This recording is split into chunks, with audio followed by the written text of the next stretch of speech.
Urban agriculture and Delhi. It's truly a wicked problem once you wrap your head around the food, water, waste, energy nexus. So the question becomes, what can we do to help make an impact over there? Well, who are we seeking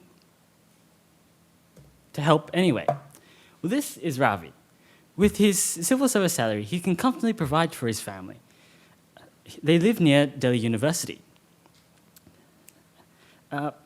But with Delhi's population growing to 30 million over the next year, and if Delhi's air continues to be polluted, and over 10,000 people die from it a year, and if Delhi's river and groundwater sources continue to be contaminated, will Ravi still be able to provide for his family?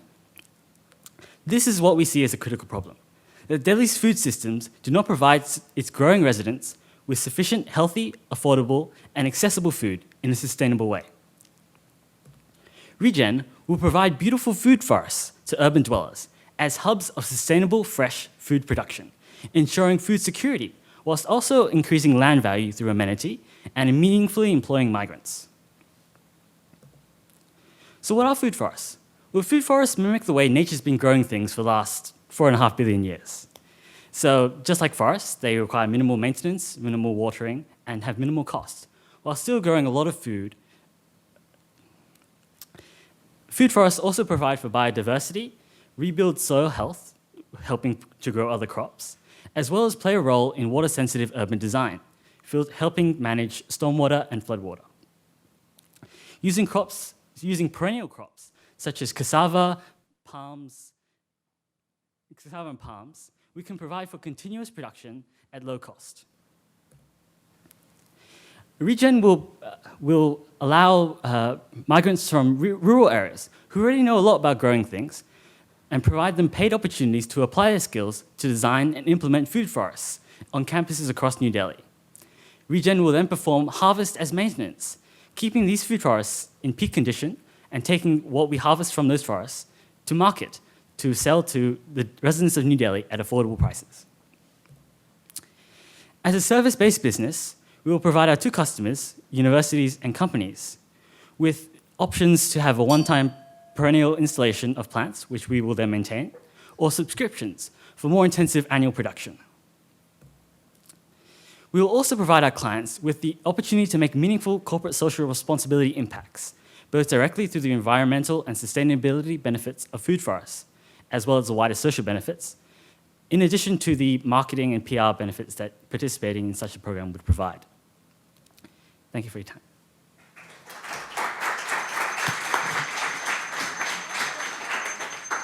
So the rest of your team can join you for Q&A. Okay, our judges.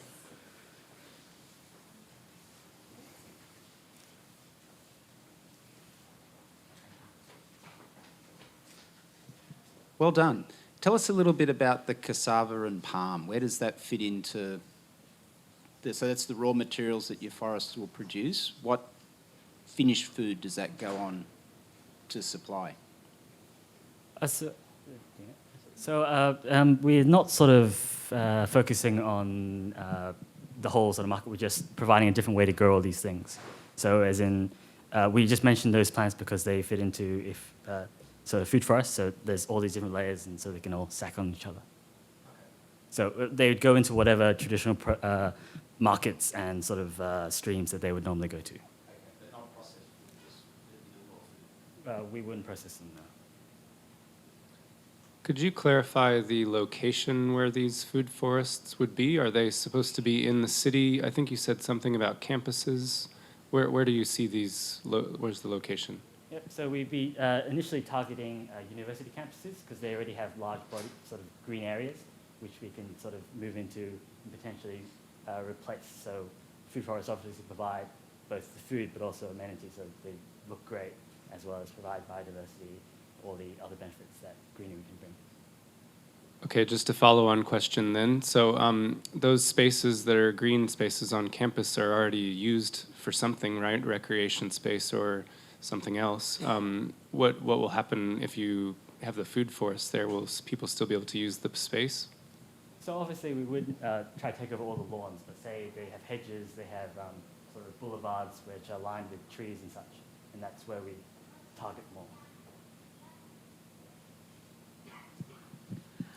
Perhaps as someone who doesn't have an agri-tech background, could you just re-explain the entire concept of a food forest in a very basic way for me, please? Food forests are just like normal forests, just everything in them is edible. So we might have a really large canopy tree, which is nuts, and then we have a smaller tree, say pigeon pea. So pigeon peas produce pigeon peas which are used for dal, as I understand it. Then you have herbaceous things, say, I can't think of a specific one, say rosemary.